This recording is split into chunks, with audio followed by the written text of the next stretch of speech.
Hello everyone, this is Deepak Singal. Welcome you all to live Shilp academy crafting lives. ये video होने वाली है जुलाई मंथ के लास्ट वीक की, जहां पर हम 25 ऑफ जुलाई से 31 ऑफ जुलाई के इंपॉर्टेंट करंट करने वाले हैं कवर। वीडियो को लास्ट तक देखिएगा जरूर, और पहली बार चैनल पर आए हैं तो सब्सक्राइब किए बिना मत जाइएगा, लाइक जरूर कीजिएगा। और क्लैट 2026 के लिए रिलायबल कोर्सेज को सर्च कर रहे हैं, या सीवीटी 2026 के लिए रिलायबल कोर्सेज को सर्च कर रहे हैं, लाइव शिल्प अकेडमी से अच्छा कोई ऑप्शन नहीं हो सकता आपके लिए। हम बहुत मेहनत करते हैं पूरे साल, तभी आप अपने ड्रीम्स तक पहुंच पाते हैं। इस करंट अफेयर्स की ब्यूटी यही रहेगी बेटा कि हेडिंग्स जो हैं वही इंपॉर्टेंट होगी, और यही से पता लग जाएगा आपको कि क्लैट 2026 के कौन कौन से टॉपिक आपको अच्छे से और डिटेल्ड मैनर में पढ़ने हैं। डिटेल्ड मैनर में पढ़ने के लिए भी मैं ही पढ़ाऊंगा, जहां पर हम मैगजीन्स भी इशू करते हैं, मोर देन 120 प्लस पेजेस, जहां पर हर एक महीने की इंपॉर्टेंट जो करंट्स होते हैं उनको हम बैकग्राउंड के साथ कवर करते हैं। ऑफ कोर्स मैं प्लेटफॉर्म पर नहीं पढ़ा पाऊंगा, क्योंकि आधे आधे घंटे में एक एक टॉपिक कंप्लीट होता है, एज यू नो। बट फिर भी क्लैट 2026 की प्रिपरेशन अगर आप हमारे साथ करते हैं तो किसी तरीके का कोई न्यूज़पेपर रीडिंग आपको नहीं करना। आप पूरी तरीके से डेडिकेटेड मैनर में मैं ही आपको इसी प्लेटफॉर्म पर अच्छे से पढ़ाऊंगा। चलिए शुरू करते हैं वीडियो को। यहाँ पर 2025 टू सॉरी 2020 सॉरी 2050 तक वर्ल्ड बैंक की रिपोर्ट है, जिसका नाम है the towards resilient and prosperous cities in India. ये कह रहा है कि इंडिया को 2.4 ट्रिलियन डॉलर चाहिए होगा कम से कम बाय 2050, अगर इंडिया को एक रिजिलियंट और लो कार्बन अर्बन इंफ्रास्ट्रक्चर बनाना है, ऐसा वर्ल्ड बैंक की रिपोर्ट में बोला। इसके बाद next, union home minister Amit Shah ने बेटा यहाँ पर नेशनल कोऑपरेटिव पॉलिसी 2025 जो है वो अनवील कर दी है। नेशनल कोऑपरेटिव पॉलिसी के कोर ऑब्जेक्टिव रहेंगे इंक्लूसिव कोऑपरेटिव्स को बढ़ावा देना, प्रोफेशनल मैनेजमेंट को बढ़ावा देना, इंडिया के इंस्टीट्यूशंस को फ्यूचर चैलेंजेस के लिए प्रिपेयर करना, और एक लार्ज स्केल रूरल एम्प्लॉयमेंट और लाइवलीहुड को जनरेट करना। इसके बाद दिल्ली गवर्नमेंट ने यहाँ पर एनहांस कर दिया है ओलंपिक और पैरा ओलंपिक मेडलिस्ट के लिए रिवॉर्ड स्कीम को। दिल्ली गवर्नमेंट ने बोला है कि अगर आप गोल्ड मेडल जीत के लाते हैं ओलंपिक या पैरालंपिक्स में, तो we will give you 7 crore rupees as a cash prize. Silver medal वालों को 5 करोड़ और ब्रॉन्ज मेडल वालों को 3 करोड़, प्लस ओलंपिक गोल्ड और सिल्वर मेडलिस्ट के लिए ग्रेड ए की गवर्नमेंट जॉब्स भी आप लोगों को ऑफर की जाएगी। इसके बाद बेटा सुहानी शाह बन गई है first Indian to win best magic creator award at FISM 2025। तो फेडरेशन इंटरनेशनले दे सोसाइटी मैजिक्विज, तो ये फ्रेंच भाषा में इसका जो है वो FISM का फुल फॉर्म है। एक वर्ल्ड चैंपियनशिप है जिसको मैजिशियंस का ऑस्कर भी कहा जाता है, उसमें पहली इंडियन बनी सुहानी शाह जीतने वाली। ठीक है, तो FISM चैंपियनशिप जो है वो 1948 में इसकी शुरुआत हुई थी, हर 3 साल में एक बार ये होती है। इसके बाद फ्रेंड्स, इंडिया के पासपोर्ट ने यहाँ पर एक छलांग लगाई। 85th पोजीशन से हमारा पासपोर्ट 77 नंबर पर पहुंचा हेनली पासपोर्ट इंडेक्स में। आज इंडिया को 59 कंट्रीज ऐसी हैं जो इंडियन वीजा पर आप वीजा ऑन अराइवल या वीजा फ्री एक्सेस आप वहां पर ले सकते हैं। दुनिया का स्ट्रॉन्गेस्ट पासपोर्ट निकल कर आया Singapore with 193 destinations. Out of 226 destinations की बात हो रही है यहाँ पर। आउट ऑफ 226, 193 डेस्टिनेशन आप सिंगापुरी पासपोर्ट पर या तो ऑन अराइवल नहीं तो वीजा फ्री घूम सकते हैं। इसके बाद friends, Chhatrapati Shivaji Maharaj international airport जो है, इसको दुनिया के टॉप 10 इंटरनेशनल एयरपोर्ट्स में 9th नंबर पर आपको ये दिखेगा। मतलब दुनिया के टॉप 10 एयरपोर्ट्स में इसका नंबर 9th पर आया है। इंडिया का एकमात्र एयरपोर्ट है टॉप 10 में। कौन सी फील्ड में ये वो अब नंबर 9th पर आया है? In the field of travel plus leisure world best awards 2025 की लिस्ट में नंबर 9 पर आपको ये देखने को मिल रहा है। छत्रपति शिवाजी महाराज इंटरनेशनल एयरपोर्ट को ओन करती है अदानी एयरपोर्ट होल्डिंग्स लिमिटेड, जिसके पास इस एयरपोर्ट का 74% हिस्सा है, और एयरपोर्ट अथॉरिटी ऑफ इंडिया के पास 26%। इसके बाद फ्रेंड्स आगे बात करते हैं इंडियन नेवी का ईस्टर्न फ्लीट शिप्स जो है, जैसे कि दिल्ली, शक्ति, सतपुरा, किल्तन, इन चारों शिप्स ने सिंगापुर के पोर्ट को विजिट करा 16 से 19 जुलाई के बीच में। तो चारों शिप्स वापस आ चुके हैं, और ये विजिट जो था ये इंडियन नेवी का operational deployment to south east Asia का पार्ट था। तो इंडियन नेवी का एक विजन है operational deployment to south east Asia, जिसमें हमारे इंडिया के ईस्टर्न फ्लीट के 4 शिप्स सिंगापुर पोर्ट गए और वापस आए, दिल्ली, शक्ति, सतपुरा और आईएनएस किल्टन। इसके बाद फ्रेंड्स, गोवा शिपयार्ड लिमिटेड ने लॉन्च कर दिया है इंडिजिनस पोल्यूशन कंट्रोल वेसल। नाम है इसका समुद्र प्रचेत। तो ये समुद्र प्रचेत इंडियन कोस्ट गार्ड को दिया जाएगा और इसको बनाया गया है गोवा शिपयार्ड लिमिटेड के द्वारा। इस वेसल में 72% कंटेंट इंडिया का बना हुआ है और ये वेसल जो है ये पोल्यूशन कंट्रोल वेसल है, एक पीसीवी वेसल है। इसके बाद अलीबाबा, अलीबाबा ने अनवील किया सबसे advanced open source AI coding model अभी तक का। अभी तक का सबसे एडवांस एआई कोडिंग मॉडल, मतलब चैट जीपीटी। और चाइना का अगर आपको याद है तो वो R1, चाइना का R1 जो था उससे भी एडवांस ये एआई कोडिंग मॉडल है जो यहां पर अलीबाबा ग्रुप ने लॉन्च किया है। नाम क्या है इस कोडिंग मॉडल का? नाम है इसका क्वेन 3 कोडर। इसके बाद फ्रेंड्स, 25 जुलाई को international day for judicial wellbeing celebrate होता है। जुडिशियल वेलबींग जो रिकॉग्नाइज करता है कि जजेस की भी मेंटल, इमोशनल और फिजिकल हेल्थ बहुत जरूरी है कि वो आप उसको मेंटेन करें। इसके बाद जुलाई 25 को international day for women girls of African descent मनाया जाता है। इट सेलिब्रेट्स की और अवेयरनेस भी फैलाता है कि अफ्रीकन हेरिटेज की विमेन्स और गर्ल की भी डिग्निटी बहुत जरूरी है, उनका भी लीडरशिप जो है उसको आपको बहुत प्रमोट करना चाहिए। 25 जुलाई को वर्ल्ड ड्राउनिंग प्रिवेंशन डे भी सेलिब्रेट होता है। इसके बाद बेटा, employment and unemployment trends in India बहुत इंपॉर्टेंट है। एक पीरियोडिक सर्वे है जिसको पीएलएफएस कहते हैं, पीरियोडिक लेबर फोर्स सर्वे। और इस सर्वे को ministry of statistics and programme implementation 2017-18 से करता आ रहा है।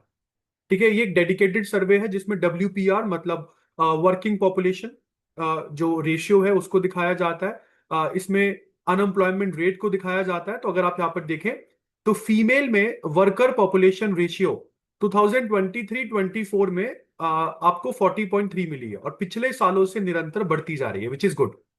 अनएम्प्लॉयमेंट रेट अगर मैं देखूं तो 2023-24 का पिछले कुछ सालों से कम होता आ रहा है, 3.2% आपको दिखेगा। और वैसे वर्कर पॉपुलेशन रेशियो ओवरऑल अगर आप देखें तो ओवरऑल भी बढ़ रहा है, ओवरऑल भी बढ़ रहा है और विमेन्स के लिए भी बढ़ रहा है। तो फीमेल वर्कर पॉपुलेशन रेशियो जो है ये बढ़ रहा है, विच इज गुड। और इसी से स्टेटमेंट्स आ जाती है। इसके बाद फ्रेंड्स, 26 जुलाई को हम लोगों ने कारगिल विजय दिवस सेलिब्रेट किया, इसलिए हमने कारगिल विजय दिवस पदयात्रा ऑर्गेनाइज करी, जो कि माय भारत के द्वारा ऑर्गेनाइज हुई। माय भारत मतलब मेरा युवा भारत। और इस साल कारगिल वॉर को जीते हुए हमें 26 ईयर्स कंप्लीट हो गए। इसके बाद फ्रेंड्स आगे बात करते हैं। दिल्ली में 9th empowered committee for animal health meeting जो है वो होस्ट की गई। 9th empowered committee for animal health, जो कि एक मेजर डेवलपमेंट है इंडिया में एनिमल हेल्थ सेक्टर को लेकर। आपको पता ही है कि इंडिया का एनिमल हेल्थ सेक्टर बहुत ही वनरेबल है, बहुत ही बेकार है, मतलब बिल्कुल भी रिफॉर्म्स उसमें नहीं है और बहुत सारे रिफॉर्म्स की जरूरत है उसे। इसके लिए ये 9th empowered committee for animal health meeting जो है वो बढ़िया होगी, अच्छा है, ऐसा होना चाहिए। इसके बाद फ्रेंड्स, इंडिया ने चाइनीज सिटीजन्स के लिए 5 साल के बाद वीजा पॉलिसी को दोबारा से रिज्यूम कर दिया है। कोविड-19 के बाद इसको रोक दिया गया था और तब से लेकर अब तक नहीं खोला गया था। 5 साल के बाद चाइनीज सिटीजन्स के लिए वीजा पॉलिसी को दोबारा से रिज्यूम किया है। और आपको पता है कोविड-19 गलवान वैली क्लैश, उसके बाद हमने काफी ज्यादा टूरिस्ट जो चाइना से आते थे उनके लिए मुश्किल कर दिया था इंडिया ने। Then friends, prime minister Narendra Modi India के second longest serving prime minister बन गए हैं। इन्होंने इंदिरा गांधी का 4077 डेज का रिकॉर्ड तोड़ दिया है और ये पहले नॉन कांग्रेस पीएम है जिन्होंने ये रिकॉर्ड तोड़ा। प्लस ये इंडिया के पहले, इंडिया में ही पैदा हुए इंडिपेंडेंस के बाद पीएम है जिन्होंने इतना लंबा कार्यकाल पूरा किया। और ये इंडिया के लॉन्गेस्ट सर्विंग पीएम है from a non Hindi speaking state, एक ऐसे राज्य से आते हैं जहां पर हिंदी नहीं बोली जाती, मतलब गुजरात से आते हैं। इसके बाद बेटा, पालना स्कीम की बात कर रहा हूं। पालना scheme ministry of women and child development जो है उन्होंने रोल आउट करी थी 2022 में अंडर सामर्थ्य वर्टिकल ऑफ अम्ब्रेला मिशन शक्ति। तो मिशन शक्ति के अंतर्गत इस योजना को जो है वो चलाया गया था। इस स्कीम में आपको बता दूं, डे केयर क्रैच फैसिलिटीज दी जाती है, चाइल्ड प्रोटेक्शन सर्विसेज दी जाती है उन बच्चों को जिनकी उम्र 6 साल 6 महीने से 6 साल के बीच में है। तो crèche services, child protection services यहाँ पर दी जाती है और it is open to all mothers. भले ही आपका कोई भी एम्प्लॉयमेंट स्टेटस हो, कितने भी पैसे कमाते हो, Palna scheme is open to all womens. इसके बाद बेटा नासा ने लॉन्च कर दिया है ट्रेसर्स मिशन। ट्रेसर्स मिशन जो है वो अर्थ की मैग्नेटिक फील्ड को या मैग्नेटिक डिफेंस को पड़ेगा against space solar storms and space weather. आपको पता ही है कि मतलब सन से बहुत सारे सोलर स्टॉर्म्स आते हैं जिसकी वजह से अर्थ के मैग्नेटिक डिफेंस को नुकसान पहुंचता है, सैटेलाइट्स खराब होती है। तो ट्रेसर्स मिशन उसी को स्टडी करें। यहाँ पे ट्रेसर्स की फुल फॉर्म है tandem reconnection and cusp electrodynamics reconnaissance satellites. Important है, इसको स्पेस एक्स के फैल्कन 9 से लॉन्च किया गया। इसके बाद 26 जुलाई Kargil Vijay Diwas. I already told you. Then बेटा insurance regulatory and development authority of India ने यहां पर इंट्रोड्यूस कर दिया है internal insurance ombudsman. Internal insurance ombudsman जो है ये हैंडल करेगा अनरिजॉल्व और एस्केलेटेड कंप्लेंट्स को एक फेयरली, ट्रांसपेरेंटली और एक सेट टाइम फ्रेम के अंतर्गत। तो आपको पता ही है कि बहुत मुश्किल है यार, एक्चुअली इंश्योरेंस कंपनीज का बहुत प्रॉब्लम है। बहुत सारे कस्टमर्स कंप्लेन करते हैं यहाँ पर कि सर हमारे क्लेम्स जो है उसको ये सेटल नहीं कर रहे हैं, उसको रिजेक्ट कर दे रहे हैं ये लोग। तो पॉलिसी होल्डर्स का प्रोटेक्शन, उनका ट्रस्ट इससे एनहांस होगा। और आपको बता दूं ये फ्रेमवर्क उन इंश्योरेंस पर अप्लाई होता है जो इंडिया में 3 साल से ज्यादा काम कर चुके हैं। मतलब अगर कोई इंश्योरेंस कंपनी इंडिया में नई नई आई है तो उसके ऊपर ये अप्लाई नहीं होता। मतलब इंटरनल इंश्योरेंस ओम्बड्समैन स्कीम ये केवल उन इंश्योरेंस पर अप्लाई होता है जिनके पास इंडिया में 3 साल से ज्यादा काम करने का एक्सपीरियंस है। इसके बाद फ्रेंड्स इंडिया ने यहाँ पर यूनाइटेड किंगडम के साथ फ्री ट्रेड एग्रीमेंट जो है वो साइन कर लिया है 24 जुलाई को, जिसकी वजह से अब आपको बता दूं जीरो ड्यूटी फ्री एक्सेस जो है वो ये एग्रीमेंट ऑफर करता है और 99% ऑफ टैरिफ लाइंस। मतलब कौन कौन से सेक्टर्स इस पूरे एफटीए में कवर हुए, इसमें marine products, textile, leather, James and jewellery, ये सब कवर हुआ। ठीक है। और यहां पर हमने कई सारे इंपोर्ट टैरिफ्स जो है वो wide range of sea food products उस पर हमने हटाए। तो इंडियन एक्सपोर्टर्स का भी कॉम्पिटेटिवनेस यूके की मार्केट में बढ़ेगा, प्लस यूके की मार्केट को भी अच्छा एक्सेस इंडियन मार्केट का मिलेगा। दोनों ही कंट्री के प्राइम मिनिस्टर ने इसको साइन किया, इंडिया की तरफ से प्राइम मिनिस्टर नरेंद्र मोदी और यूके की तरफ से प्राइम मिनिस्टर कीयर स्टारमर। इसके बाद फ्रेंड्स सेबी ने जेन स्ट्रीट पे लगे बैन को हटा दिया है। आपको पता होगा इन पर मैनिपुलेशन का एक चार्ज लगा था, मैंने आपको पिछले वीडियो में बताया भी था। कुछ 36,000 करोड़ रुपीज इन्होंने इंडियन स्टॉक मार्केट से मैनिपुलेट करके कमाए। तो ये जेन स्ट्रीट पे लगा हुआ जो वो था बैन, वो हटाया कब, जब जेन स्ट्रीट ने 4,844 करोड़ जितने के एसेट्स इनके इंडिया में फ्रीज हुए थे उतना पैसा इन्होंने एस्क्रो अकाउंट में डिपॉजिट कर दिया। एस्क्रो अकाउंट क्या होता है बेटा? एस्क्रो अकाउंट एक्चुअली में एक ऐसा अकाउंट है जो किसी न्यूट्रल थर्ड पार्टी के पास रहता है। तो जैसे जेन स्ट्रीट वर्सेस सेबी है, तो ऐसे में क्या हुआ, जेन स्ट्रीट ने अपने 4,844 करोड़ रुपए किसी थर्ड पार्टी को दे दिए इंडिया में और बोला जब तक हम लड़ रहे हैं ये पैसे आपके पास रहे और हम में से जो जीतेगा आपको ये पैसे उसको देने। तो ये फंड्स जो हैं ये तभी रिलीज किए जाएंगे जब स्पेसिफिक कंडीशंस पूरी हो जाएगी। ऐसे में दोनों जेन स्ट्रीट और सेबी के बीच में जो सिक्योरिटी और ट्रस्ट को लेके पंगा है वो भी सेटल हो जाएगा, जेन स्ट्रीट काम भी कर पाएगा। तो मुझे यही नहीं समझ में आ रहा सेबी आप कर क्या रही हो? अगर आपको पता लग गया ये फ्रॉड कर रहे हैं तो how can you accept it? इसके बाद बेटा फेडरल बैंक बन गया है इंडिया का बैंक जिसने बायोमेट्रिक ऑथेंटिकेशन इंट्रोड्यूस किया है ई कॉमर्स कार्ड ट्रांजेक्शन के लिए। आपको पता होता है जब आप Amazon फ्लिपकार्ट से कोई सामान मंगाते हैं तो आपको कार्ड डालने के बाद ओटीपी डालना होता है, राइट? अब ये ओटीपी सीवीवी नंबर डालने की जरूरत ही नहीं है। अब बायोमेट्रिक मतलब अंगूठा प्रेस करके ऑटोमेटिकली डिटेल्स वो ले लेगा और आपकी ट्रांजेक्शन पूरी हो जाएगी। तो ये फेडरल बैंक ने किया है in partnership with fintech firms like M2P और मिनकासू पे। तो मिनकासू पे और M2P के साथ मिलकर इस फीचर को लॉन्च किया गया है। इसके बाद next world anti doping agency intelligence and investigation workshop. तो वाडा ने इंटेलिजेंस एंड इन्वेस्टिगेशन वर्कशॉप जो 2025 की है वो इंडिया में होस्ट करी और मतलब इंडिया में ऑर्गेनाइज करी। इंडिया की तरफ से इस पूरे की पूरे वर्कशॉप को सपोर्ट किया नाडा ने, नेशनल एंटी डोपिंग एजेंसी ने। ठीक है। और it is supported by ministry of youth affairs and sports of India. इस पूरे की पूरे इंटेलिजेंस इन्वेस्टिगेशन वर्कशॉप्स को इंटरपोल और स्पोर्ट्स इंटीग्रिटी ऑस्ट्रेलिया के अंडर जो है वो ऑर्गेनाइज किया गया। 11 कंट्रीज के प्रोफेशनल्स इंडिया में आए और बताया कि स्पोर्ट्समैन स्पिरिट को बढ़ाने के लिए, एथलीट्स को सही रास्ते पे लाने के लिए डोपिंग कहीं पर भी लेकर, कहीं से लेकर कहीं तक भी अलाउ नहीं होनी चाहिए।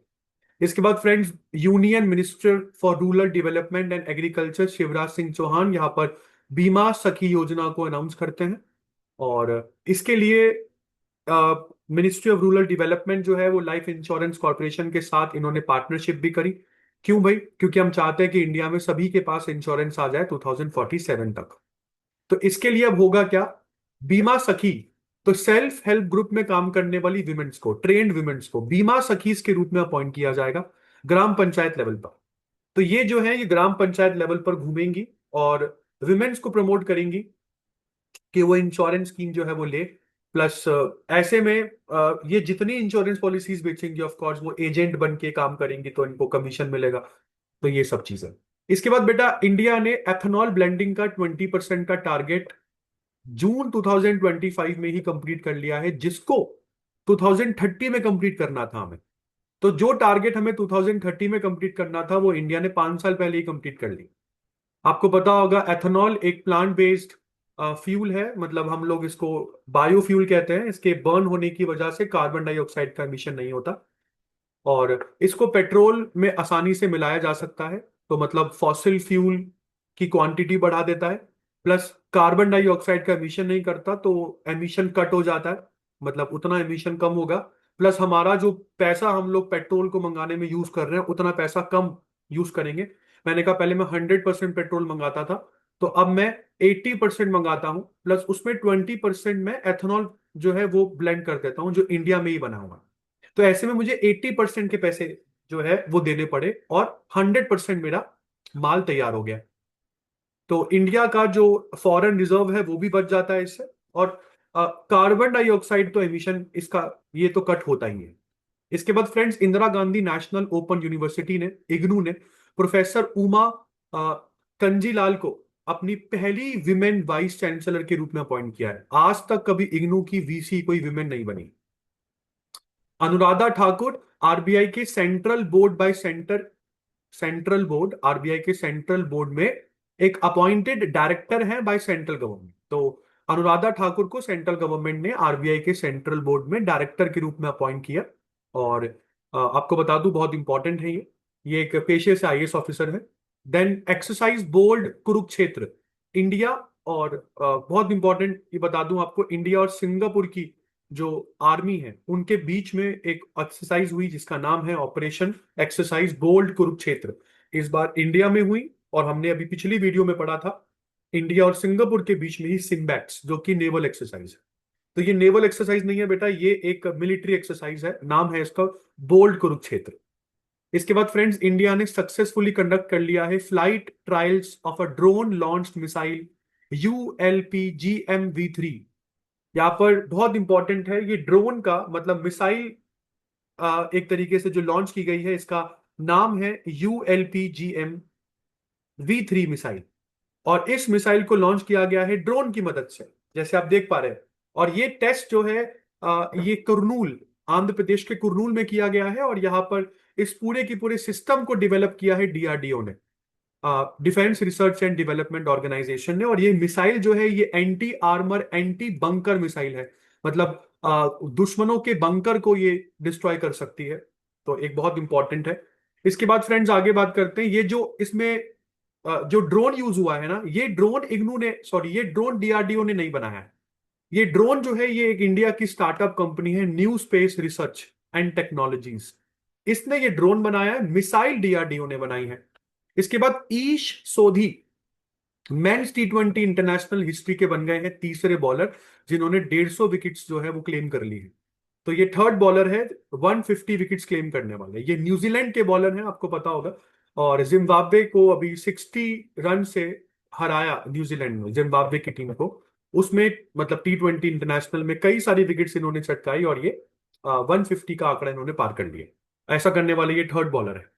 इसके बाद बेटा, world nature conservation day celebrate होता है 28 जुलाई को। इंपॉर्टेंट है। इस बार की थीम क्या रही? Connecting peoples and plant, exploring digital innovation in wild life conservation.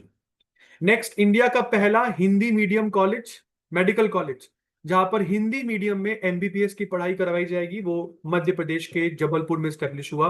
This is important. इस कॉलेज की अभी इनटेक कैपेसिटी केवल 50 बच्चों की है। धीरे धीरे जैसी हमें रिस्पॉन्स मिलना शुरू होगा, कैपेसिटी इसकी बढ़ाई जाएगी।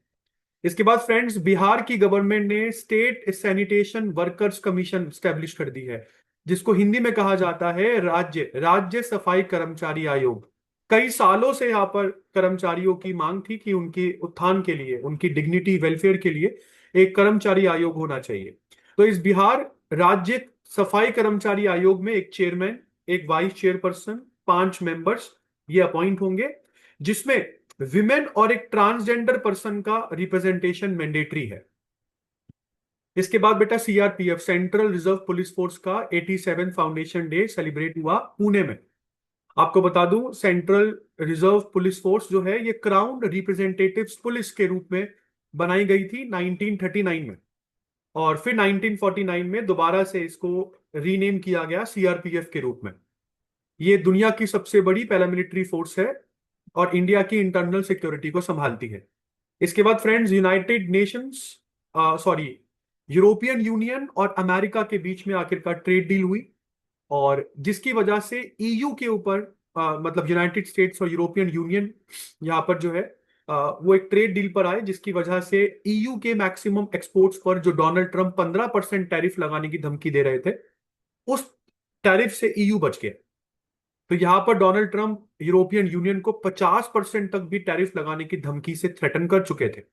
उसके बाद 50% से टैरिफ कम होता होता 30% आया, और ये डील जो हो रही है डोनाल्ड ट्रंप और ईयू चीफ के बीच में, ये स्कॉटलैंड में दोनों की मीटिंग हुई, प्रेसिडेंट ट्रंप और ईयू की प्रेसिडेंट उर्सुला वॉन्डर लेयन। तो उर्सुला वॉन्डर लेयन और डोनाल्ड ट्रंप के बीच में ये डील साइन हुई, और इस डील में कहा जा रहा है कि 800 बिलियन यूएस डॉलर जो है वो बायलेटरल ट्रेड में जनरली जो है वो इन्वेस्ट होंगे, और यूरोपियन यूनियन ने यहाँ पे कमिट किया कि वो 750 बिलियन डॉलर का सामान अमेरिका से खरीदेगा। तो जाकर तो ये डील हुई है। पता नहीं ये आदमी क्या कर रहा है all over the world. Prime minister Narendra Modi ने यहाँ पर यूनाइटेड किंगडम के किंग किंग चार्ल्स थर्ड को एक पेड़ माँ के नाम, एक पेड़ माँ के नाम सैपलिंग गिफ्ट किया है। सैपलिंग, एक पेड़ माँ के नाम सैपलिंग का। और ये जो सैपलिंग है, इसका जो नाम है, वैसे साइंटिफिक नाम है, वो है डेविडिया, डेविडिया इनवोलुक्रता, डेविडिया इनवोलुक्रता सिनोमा कहते हैं आप इसे। और ये अपने नोटेबल है फॉर इट्स अर्ली फ्लावरिंग, मतलब 2 से 3 साल में ये प्लांट जो है ये बड़ा होकर फ्लावर्स देना शुरू कर देता है। और इस सैपलिंग को किंग चार्ल्स के एस्टेट में summer, sorry, autumn planting season के दौरान प्लांट किया जाएगा। इसके बाद बेटा, DGCA directorate general of civil aviation ने यहाँ पर यूनिक आइडेंटिफिकेशन नंबर, जिसको आप यूआईडी कहते हैं, वो तकरीबन 8700 बैंड चाइनीज डेजीआई ड्रोन्स को इशू करे। तो जब आप चाइनीज बैंड ड्रोन्स को यूआईडी नंबर दे रहे हैं, तो फिर ऐसे बैन का मतलब क्या है?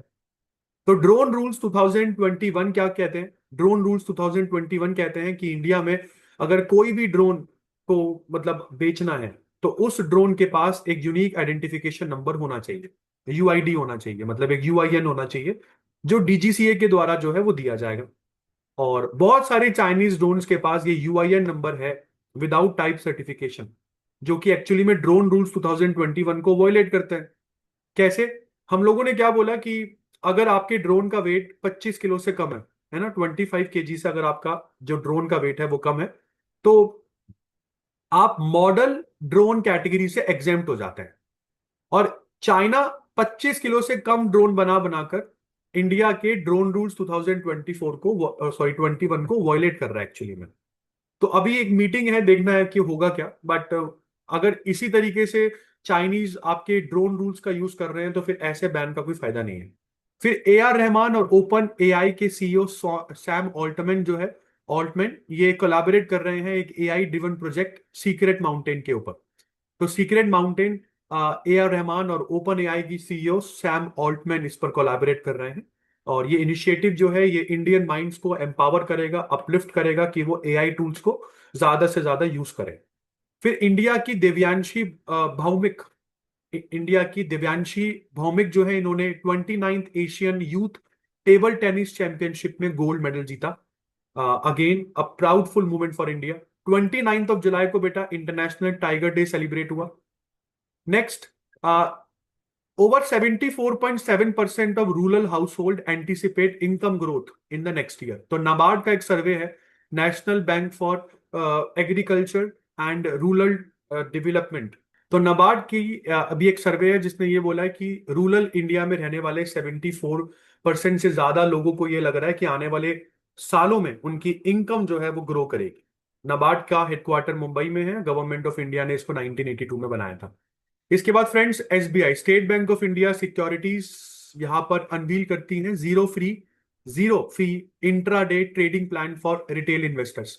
तो यहां पर एसबीआई कैप सिक्योरिटीज लिमिटेड ने लॉन्च कर दिया है एक प्लेटफॉर्म प्रो जीरो प्लेटफॉर्म, जो कि एक नया ट्रेडिंग प्लान है। और यहां पर आपको कोई ब्रोकरेज फी नहीं देनी है अगर आप इंट्राडे इक्विटी और डेरिवेटिव में काम करते हैं। इंट्राडे का मतलब आप आपने सुबह, आपको पता है 9:15 बजे इंडियन स्टॉक मार्केट ओपन हो जाती है, 3:30 बजे वो खत्म होती है। तो अगर इस पीरियड में आपने कोई भी ट्रेड किया जो इसी पीरियड में खत्म भी हो गया, नेक्स्ट डे अगर आपने उसको कैरी फॉरवर्ड नहीं किया, तो आपको कोई ब्रोकरेज नहीं देनी है। तो प्रो जीरो एक फ्री प्लेटफॉर्म है रिटेल इन्वेस्टर्स के लिए जो इंट्राडे काम करते हैं। इसके बाद फ्रेंड्स, आपने ये जरूर कहीं ना कहीं जरूर पढ़ा होगा, चाइना ने दुनिया के सबसे बड़े डैम का कंस्ट्रक्शन स्टार्ट कर दिया है।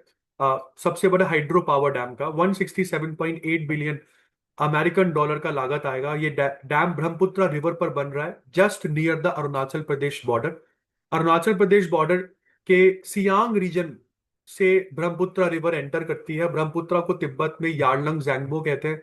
तो ये यारलंग जैंगबो पर ये डैम बन रहा है, दुनिया का सबसे बड़ा डैम होने वाला है। 60,000 मेगावाट की कैपेसिटी है इस डैम की। और अरुणाचल प्रदेश की चीफ मिनिस्टर ने इस डैम को एक एग्जिस्टेंशियल थ्रेट बोला है, कि इस डैम का एग्जिस्ट होना ही अरुणाचल प्रदेश के लिए थ्रेट है। इसको वाटर बॉम्ब भी कहा गया है। इसके बाद फ्रेंड्स आगे बढ़ते हैं। नेक्स्ट करंट आपके पास जो है वो है, डब्ल्यूएचओ ने लॉन्च करा है global initiative, a global initiative launch by WHO. बहुत इंपॉर्टेंट है। और ये जो है ये आई केयर अफोर्डेबल एंड एक्सेसिबल बनाएगा फॉर ऑल बाय 2030।